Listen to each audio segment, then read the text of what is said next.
சீட்ல பிரபாகர் சார். அதுக்கு அடுத்த லெவல்ல நான் ராஜா மாதிரி இருந்தேன். சாருக்கு எல்லா வகையிலையும் நான் தான் பேக் போனா இருந்துகிட்டு இருந்தேன். இப்ப அவன் வந்து என் இடத்த கேப்சர் பண்ணா என்ன ஓரம் கட்ட மாட்டாங்க? அதுக்கும் சான்ஸ் இருக்கு சார். இருக்குல்ல, நிச்சயமா என்ன ஓரம் கட்டுவாங்க. அவ்வளவு ஏன், எக்ஸ்ட்ரா மேன் பவர்னு என்ன வேலையை விட்டு தூக்குறது கூட சான்சஸ் இருக்கு. சோ அவன் இங்க இருக்கிறது நல்லது இல்ல, கட் பண்ணி விடுறதுன்னு நான் அப்பவே முடிவு பண்ணிட்டேன். அதுக்கு ஏதாவது பிளான் வச்சிருக்கீங்களா சார்? நான் ஏன் பிளான் பண்ணணும்? அவனே வந்து மாட்டியிருக்கான்.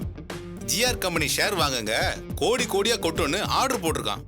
இப்ப நான் அதை பை பண்ண போறேன். ஐயோ சார், சார் அதை வாங்கினா பெரிய லாஸ் ஆயிடும் சார். அது உனக்கு தெரியுது, ஆனா நான் சொன்னதை செய்ய கிளாஸ் எடுக்காதுன்னு அவன் உத்தரவு போடுறானே. சார் 6 மாசமாவே அதோட பெர்ஃபார்மன்ஸ் ரொம்ப போரா இருக்கு சார். அதுல இன்வெஸ்ட் பண்ணா நிச்சயமா லாஸ் ஆகும் சார். இதை நீங்க அவர்கிட்ட சொல்லிருக்கலாமே சார். எதுக்கே சொல்லணும்? மார்க்கெட்டை குழப்பறதுக்காக 2 நாளா விலையை ஏத்தி விட்டுக்கிட்டு இருக்காங்க. இது எனக்கு நல்லா தெரியும், ஆனா நான் சொல்ல மாட்டேயா. அவன் சொன்னா நான் பை பண்ணேன், அவ்வளவுதான். சார் என்னது, உண்மையாவே பை பண்ணிட்டீங்களா? யோ, நான் விளையாட்டுக்கு சொல்லலையா, சீரியஸாவே பை பண்ணிட்டேன். எப்படி இன்னைக்குள்ள அடிச்சிருவாங்க. அப்படி அடிச்சாங்கன்னா 50-50 லாஸ் தான். ரிசல்ட் இன்னைக்கே தெரிஞ்சிடும். சார் எவ்வளவுக்கு வாங்குனீங்க? வாங்கினது 10 லட்சம், வித்தா 5 தான் தேரும், மீதி 5 லட்சம் லாஸ் தான். நினைக்கவே கஷ்டமா இருக்க, எவ்வளவு பெரிய முட்டாள்தனமான முடிவு எடுத்திருக்காருன்னு. பிரபாகர் சாருக்கு இவன் மேல கோவம் வரணும். இவன் சங்காத்தமே வேண்டாம், வெளியே போடான்னு கழுத்தை பிடிச்சு வெளியே தள்ளணும். அதுக்கு தான் இந்த ஏற்பாடு. ஹலோ. என்ன சார், பை பண்ணிட்டீங்களா? பண்ணிட்டேன் sir. Very good.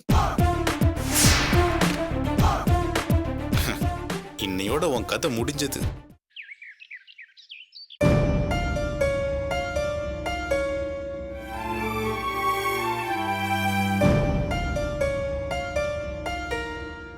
Medical transcription ஜாப்க்கு ஆட்கள் தேவைன்னு விளம்பரம் கொடுக்க சொல்லியிருந்தேனே, கொடுத்துட்டீங்களா? சார், ஆட்கள் தேவைன்னு விளம்பரம் கொடுக்க சொன்னேனே, கொடுத்துட்டீங்களான்னு கேட்டேன். கொடுத்துட்டேன் சார். குட். எக்ஸ்பீரியன்ஸ் பர்சன்ஸ் ஒரு 5 பேர் இருந்தாங்கன்னா அவங்கள வச்சு புதுசாக வரவங்களுக்கு ட்ரைனிங் கொடுத்துடலாம்.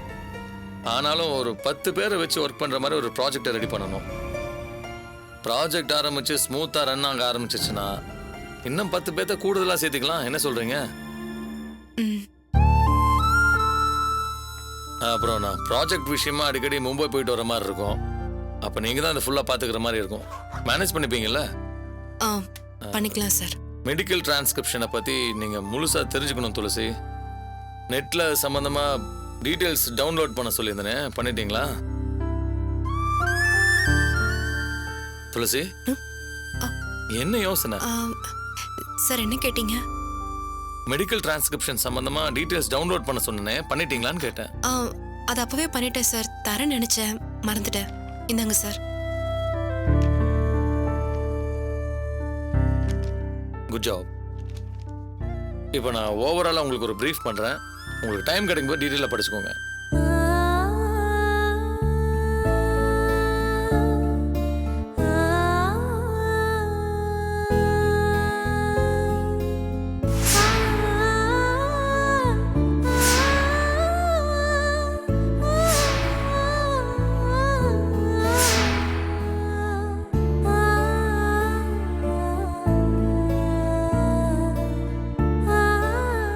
இன்னும் டீட்டெயிலாக தெரிஞ்சுக்கணுன்னா அப்புறமா நீங்கள் படிச்சுக்கோங்க. நல்ல எக்ஸிக்யூஷனுங்கிறது மொத்த பொறுப்பையும் நம்ம தலையில் சம்மந்துக்கிறது இல்லை, அடுத்தவங்களோட திறமையை முழுசாக பயன்படுத்திக்கிறதுல இருக்கு. திறமையாக வேலை வாங்குறதுல தான் இருக்கு. ஸோ அதை நம்ம முதல்ல தெரிஞ்சுக்கணும். Tulsi, are you listening? Tulsi, Tulsi. Sir என்னாச்சு? எந்த உலகத்தில் இருக்கீங்க? நான் சொன்னதை எதாவது கவனிச்சிங்களா? சாரி சார், நான் கொஞ்சம் டைவர்ட் ஆயிட்டேன். என்னாச்சு துளசி? சார், அவர் இன்னைக்கு தான் ஆஃபீஸ்க்கு போயிருக்காரு. அங்க என்ன பண்றாரோன்னு அதே கவலையா இருக்கு சார். துளசி, நமக்கு அதிகம் டைம் கிடையாது. ஏகப்பட்ட வேலை பெண்டிங்ல இருக்கு. ஒவ்வொரு செகண்டையும் ஷார்ப்பா யூஸ் பண்ணாதான் நம்ம நினைச்சபடி எல்லாத்தையும் முடிக்க முடியும். நீங்க இப்படி டைவர்ட் ஆனா எப்படி? சார், இப்படி இருக்கிறது எனக்கே சங்கடமா தான் இருக்கு. ஆனா என் மனசு முழுக்க அவர் அங்க என்ன பண்ணிட்டு இருப்பாருன்னு அதே கவலையா இருக்கு. அவர் முன்ன மாதிரி இருந்தா நான் பயப்பட மாட்டேன் சார். வேலைன்னு வந்துட்டா ரொம்ப துருன்னு ஃபயர் மாதிரி இருப்பாரு. அதை பாக்குறப்ப நமக்கே ஒரு எனர்ஜி வரும்.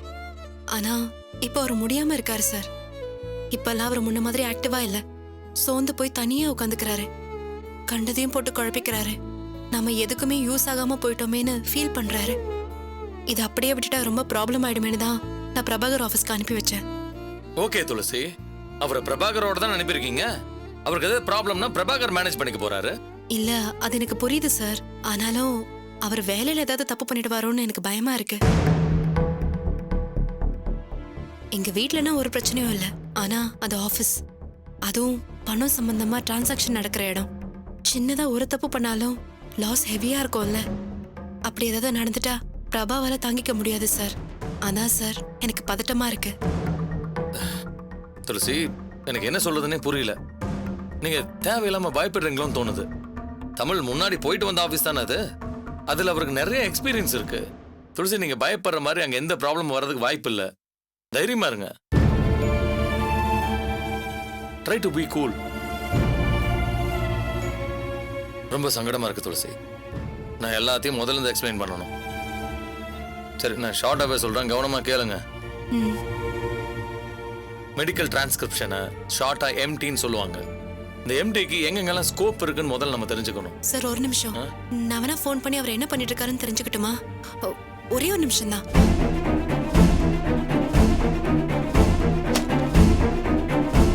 துளசி,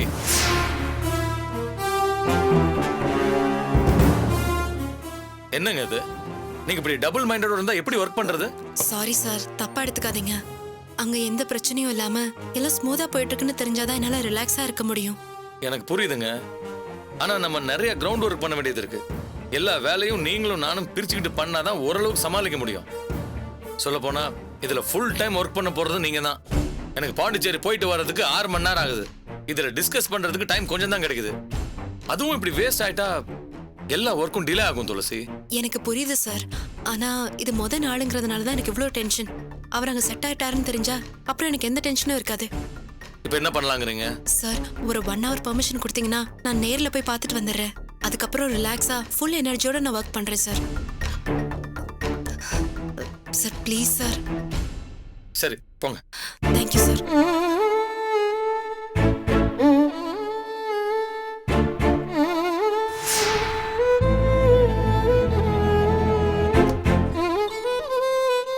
துளசி, சொல்லேன்னு தப்பா எடுத்துக்காத. என்னதான் முதலாளியா இருந்தாலும் ஒரு மனுஷன் இந்த அளவுக்கு பண்ணவே கூடாது. யாரத்த சொல்றீங்க? அதான் அந்த கௌதம தான் சொல்றேன். ஒரு புருஷனுக்கு உடம்புக்கு முடியலன்னா அவன் ஆபீஸ்க்கு போயிருக்கான்னா யாரா இருந்தாலும் பதற தான் செய்வாங்க. போய் பார்க்கணும்னு தான் நினைப்பாங்க. அத கூட தப்புன்னு சொன்னா எப்படி?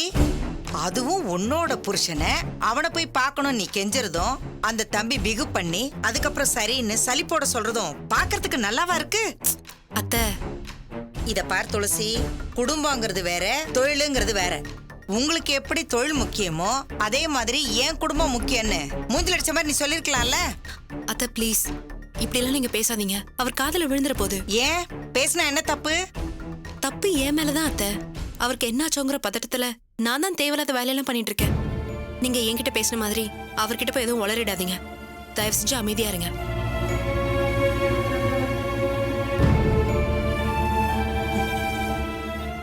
வாயை மூடுறின்னு சொல்லாம சொல்றல்ல. இருடி, காத்து ஓம் பக்கம் வீசுது, என் பக்கமும் ஒரு நாள் வீசும், அப்ப வச்சுக்கிறேன்.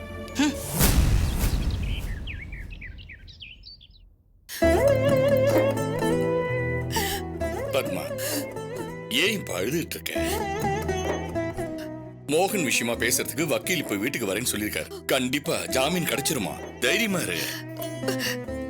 லாயரை வச்சு அவனை ஜாமீன்ல வேணா எடுக்கலாம். ஆனா அவனை இந்த கேஸ்ல இருந்து எப்படிங்க காப்பாத்துறது? அவன் வேலை குடும்பம்னு எதையுமே பார்க்காம கோர்ட்டுக்கே அலைஞ்சிட்டு இருந்தா அவன் வாழ்க்கை என்ன ஆகுறது? இதுக்கெல்லாம் காரணம் அவனே தாங்க. எனக்கு அவனை நினைச்சாலே கோவமா வருது. கல்யாணி உறவே வேணான்னு ஒதுங்கி வந்துட்டான்ல, திரும்ப அவ விஷயத்துல இவன் ஏங்க தலையிடணும்? அவளை யாரோ திட்டிட்டு போறாங்க, என்னவோ பேசிட்டு போறாங்க. இவன் பாட்டுக்கு பார்த்துட்டு பேசாம வந்திருக்கலாம்ல. அது எப்படி முடியும் பத்மா? என்னதான் பிரிஞ்சிருந்தாலும் பொண்டாட்டிங்கிற உறவு விட்டு போயிடுமா? கல்யாணிக்கு ஒரு பிரச்சனைன்னா அவன் தன்னை மீறி பதறதான் செய்வான். அத தப்புன்னு எப்படி சொல்ல முடியும்? ஒரு விதத்துல பார்த்தா அவன் பண்ணது நியாயம் தாங்க. இப்பவும் அவன் அவ மேல பாசமா தான் இருக்கான். ஆனா அவ தான் புரிஞ்சுக்கலையே. இரு இரு, நீ போய் குடிக்கிறதுக்கு கொஞ்சம் வெந்நீர் கொண்டு வா, நான் அட்டன் பண்றேன்.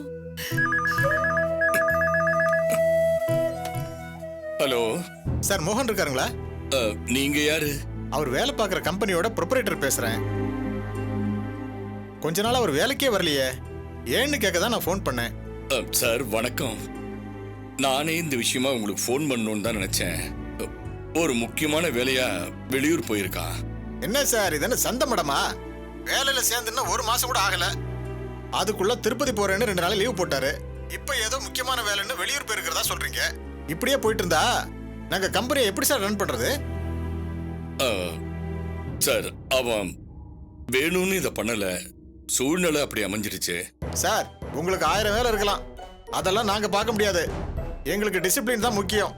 சொல்லாம கொள்ளாம லீவ் போடுறத என்னால அனுமதிக்கவே முடியாது. முதல்ல அவருக்கு இங்க வேலை செய்ய இஷ்டம் இருக்கா இல்லையா சொல்லுங்க. சார் அவன் முழு மனசோட தான் சார் இந்த வேலையிலேயே சேர்ந்திருக்கான். அவனோட வருமானம் தான் எங்க குடும்பத்துக்கே ஆதாரம். அவரோட நடவடிக்கை அப்படி தெரியலையே, ஏதோ பேருக்கு போனா போதும்னு கம்பெனிக்கு வந்துட்டு இருக்காரு. இத பாருங்க சார், இஷ்டப்பட்டப்ப வர்றதுக்கு இது ஒன்றும் கிளப் இல்ல, கம்பெனி. ஒழுங்கா லீவ் எடுக்காம ரெகுலரா வரதா இருந்தா வர சொல்லுங்க, இல்லன்னா வேலையை விட்டு நின்னுக்க சொல்லுங்க. சார் தயவு செய்து அப்படி ஒரு முடிவு எடுத்துறாதீங்க. இந்த ஒரு தடவை அவனை மன்னிச்சிருங்க, இனிமே அந்த தப்பு பண்ண மாட்டான். இதை எப்படிங்க நம்புறது? சார் நானே அவன்கிட்ட பேசுறேன், இந்த ஒரு தடவை அவனை மன்னிச்சிருங்க. ஓகே சார், நானும் இதை இஷ்யூ ஆக்க விரும்பல. இந்த ஒரு தடவை உங்களுக்காக விடுறேன். அவர் எப்போ வருவார்னு சொல்லுங்க. எப்போ வருவான்னா, சார் நான் சொல்றேன்னு தப்பா எடுத்துக்காதீங்க. அவனுக்கு ஒரு பெரிய பிரச்சனை, வரத்துக்கு ஒரு 2 நாள் எப்படியும் ஆகும் சார். என்ன சார் விளையாடுறீங்களா?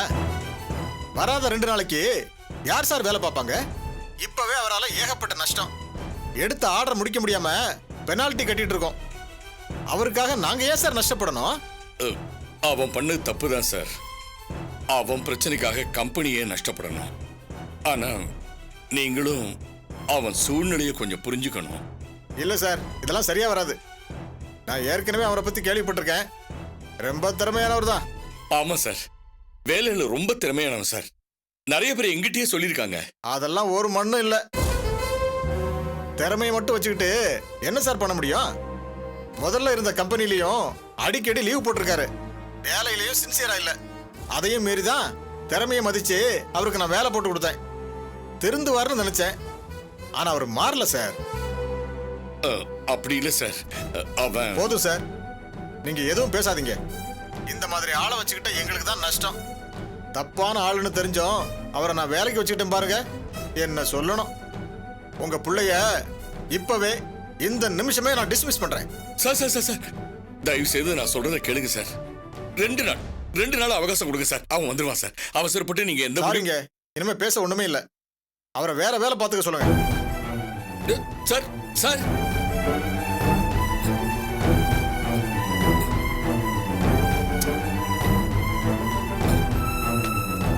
அப்பா,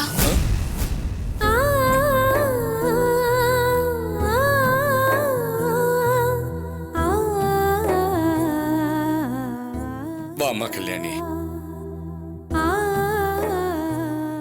வாம்மா. என்னாச்சுப்பா? மோகனுக்கு கம்பெனில ஏதாவது பிரச்சனையா? ஆமாம்மா, அவன் மேல போலீஸ் கம்ப்ளைண்ட் இருக்கு. 2 நாளா வேலைக்கு போக முடியல. அவனால கம்பெனிக்கு லாஸ் ஆகுதுன்னு சொல்லி அவனை டிஸ்மிஸ் பண்ணிட்டாங்கம்மா. என்னப்பா, வீட்டு சூழ்நிலை சொல்லி கன்வின்ஸ் பண்ணிருக்கலாமே. பிரச்சனையை சொல்லி இனிமே அப்படி நடக்காம பாத்துக்கிறோம்னு சொல்லியிருந்தா மன்னிச்சு விட்டுருப்பாங்களே. நான் என்னம்மா சொல்றது, அவன் மேல போலீஸ் கம்ப்ளைண்ட் இருக்கு, அவன் லாக்அப்ல இருக்கான்னு அதை சொன்னாலும் டிஸ்மிஸ் பண்ணிடுவாங்களே. அதை மீறி ஒரு 2 நாள் டைம் கொடுங்க நானும் கெஞ்சி பார்த்தேன். ஆனா ஏற்கனவே இருந்த கம்பெனிலயும் இதே தப்ப பண்ணிருக்காரு. அவன் மாறவே மாட்டான்னு சொல்லி நான் டிஸ்மிஸ் பண்றேன்னு ரொம்ப கடுமையா பேசி போனை கட் பண்ணிட்டாருமா. இது என்னமாமா அநியாயமா இருக்கு? ஒரு முறை தப்பு பண்ணவங்க திரும்பவும் அதே தான் பண்ணிட்டு இருப்பாங்களா? அவங்க மாறவே மாட்டாங்களா? அவங்களுக்கு மன்னிப்பே கிடையாதா? என்ன மாமா, முதல்ல இருந்த கம்பெனில அவன் லீவ் போட்டிருக்கலாம், அதுக்காக திரும்பவும் அவன் அதே தான் பண்ணுவான்னு சொல்றது ரொம்ப தப்பு மாமா. அத நீ சொல்றியா? தப்பு பண்ணவங்க திருந்தவே மாட்டாங்களா? மன்னிப்பே கிடையாதான்னு அதெல்லாம் நீ பேசக்கூடாது. என்ன அதே தப்பு தானே நீயும் பண்ணிட்டு இருக்க? மோகன் மனசார தப்பு உணர்ந்து எத்தனை தடவை உங்ககிட்ட வந்து மன்னிப்பு கேட்டிருப்பான். மன்னிச்சியா நீ? அவன் ஏற்கனவே செஞ்ச தப்ப திரும்ப திரும்ப சொல்லி அவனை நோகடிச்சு தானே அனுப்பியிருக்க. கட்டின பொண்டாட்டி நீயே அவனை மன்னிக்கல, அவன் எப்படி மன்னிப்பான்? பழசெல்லாம் மனசுலயே வச்சுக்கிட்டு புருஷனே வேண்டான்னு சொல்ற நீயும் வேலையை விட்டு தூக்குன அந்த மகாராசனும் ஒண்ணுதான். ரெண்டு பேருமே அவனை புரிஞ்சுக்கல. என்னங்க பேசுறீங்க நீங்க? அதுவும் இதுவும் ஒண்ணா? போலீஸ் என்ன போட்டு அடிச்சதும் என் கை விளங்காம போனதும் நான் சாக கிடந்ததும் அதெல்லாம் உங்களுக்கு ஒரு விஷயமாவே தெரியலையா? உங்க பிள்ளைக்கு இந்த வேலை இல்லைன்னா இன்னொரு வேலை கிடைக்கும். ஆனா என் ரெண்டு கையும் விளங்காம போயிருந்தா என்ன பண்ணிருப்பீங்க? புருஷனா இருந்தாலும் ஒரு சில விஷயத்தை தான் மன்னிக்க முடியும், எல்லா விஷயத்தையும் மன்னிக்க முடியாது. நீங்க ஏவி விட்ட போலீஸ் மாட்டை அடிக்கிறத விட கேவலமா என்ன போட்டு அடிச்சாங்க. அதுல என் உயிர் போயிருந்தா அதை நீங்க திருப்பி தந்திருப்பீங்களா? போதும், நிறுத்துறியா? இன்னும் எத்தனை நாளைக்கு இதையே சொல்லிட்டு இருப்ப? உன்னை நாங்க கொடுமைப்படுத்தி இருக்கோம், இல்லன்னு சொல்லல. அதுக்காக நடந்த தப்பு எல்லாத்துக்கும் நாங்க தான் காரணம்னு நீ சாதிக்க கூடாது. இப்ப இந்த வாக்குவாதம் தேவையா? இவ எப்ப பார்த்தாலும் அவனையே குறை சொல்லிட்டு இருக்காங்க. இதுக்கு மேல என்னால பொறுமையா இருக்க முடியாது. ஏண்டி, அவன் கேஸ் கொடுத்தான், போலீஸ் என்ன அடிச்சாங்க, என் கை போச்சு வாழ்க்கை போச்சுன்னு அத மட்டும் சொல்ல தெரியுதுல்ல? அதுக்கெல்லாம் காரணம் நீதானே. முதல்ல அவன் மேல நீதானே கேஸ் கொடுத்த. ஆமா, கேஸ் கொடுத்த. ஏன் கொடுத்த? எனக்கு சேர வேண்டிய பணத்தை என்கிட்ட கொடுத்திருந்தா அப்பவே அமைதியா போயிருப்பேன். அப்படி பண்ணீங்களா நீங்க? மொத்த பணத்தையும் அபேஸ் பண்ண பாத்தீங்க. ரெண்டு பேரும் கூட்டு சேர்ந்துக்கிட்டு போலீஸ வச்சு என்ன மிரட்டினீங்க, என்ன கொலை செய்ய வேற பாத்தீங்க. அதெல்லாம் எப்படி மறக்க முடியும்? செத்தாலும் என்னால மறக்க முடியாது. ஏண்டி, உன் கண்ணுக்கு அது மட்டும் தான் தெரியுதா? உன் மேல அவன் உயிரையே வச்சிருக்கானே. உன்னை கல்யாணம் பண்ணிக்கிறதுக்காக சாகுற அளவுக்கு போயிருக்கான். அதெல்லாம் நீ மறந்துட்டல? தப்பு எல்லாரும் தான் பண்றாங்க. அதுக்கு ஒரே அடியா அதுல குற்றத்தை மட்டும் பார்க்காத. ஒன்னா இருந்த காலத்துல அவன் உனக்காக என்னெல்லாம் பண்ணிருக்கான் அதையெல்லாம் யோசிச்சு பாரு. உனக்காக உயிரை விட துணிஞ்சவன நீ மன்னிச்சு ஏத்துக்கலனா நீ எல்லாம் மனுஷே இல்லடி. உங்க புள்ள மட்டும் என்ன தெய்வமா, காப்பாத்துற கடவுள்னு நினைச்சீங்களா? கட்டின பொண்டாட்டி ஆள் வச்சு அடிக்கிறவன் நிச்சயம் மிருகமா தான் இருப்பான். இப்பவும் சொல்றேன், உங்க மகனை நான் செத்தாலும் மன்னிக்க மாட்டேன். இவ்வளவு தூரம் வெறுப்பா இருக்கிறவ பின்ன எதுக்காக நீங்க வந்த? தப்பு தாங்க. என்னாச்சோ ஏதாச்சுன்னு பதறிக்கிட்டு வந்த பாருங்க, என் புத்தி செருப்பால அடிக்கணும். ஏய் வாடி போலாம். ஏய் இருடி, ஏன்டி இப்படி எமோஷன் ஆகுற? நான் என்னடி பண்ணேன்? அவங்க தான் என்ன வம்புக்கு இருக்கிறாங்க. மோகனுக்கு இப்படி ஆயிடுச்சுங்கிற வேதனையில பேசிட்டு இருக்காங்க. அத நீ பெருசா எடுத்துக்காத. நம்ம எதுக்காக வந்தோமோ அதை பத்தி பேசிட்டு கிளம்பிட்டே இருக்கலாம். என்னால இதுக்கு மேல பேச முடியாது, நீயே பேசு. நீ அமைதியா இரு, நானே பேசிக்கிறேன். அம்மா, நீங்களும் கோவப்படாதீங்க. பழசெல்லாம் பேசி பிரச்சனையை வளர்த்துக்கிட்டே போனா நிம்மதியே போயிடுமா? அதான் ஏற்கனவே போயிடுச்சே. இவளால என் புள்ளைய பிடிச்சி ஜெயில வச்சிருக்காங்க. இதை விட பெரிய வேதனை எனக்கு என்ன வேணும்?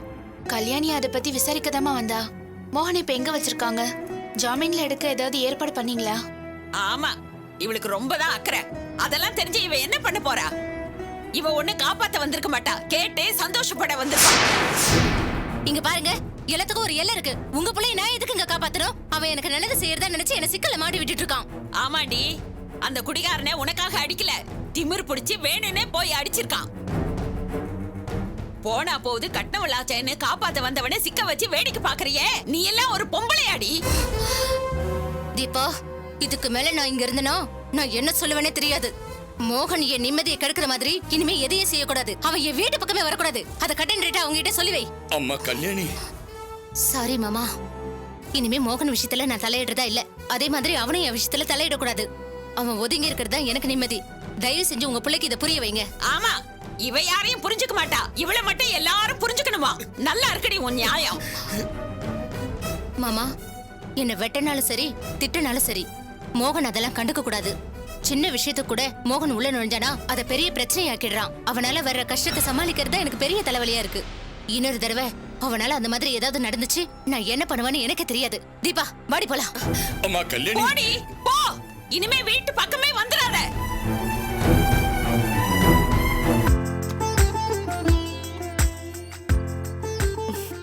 வாங்க மேடம், நல்லா இருக்கீங்களா? நல்லா இருக்கேன். என்ன சாரை பார்க்க வந்தீங்களா? சார் கேபின்ல தான் இருக்காரு. போய் பாருங்க மேடம். தேங்க்ஸ்.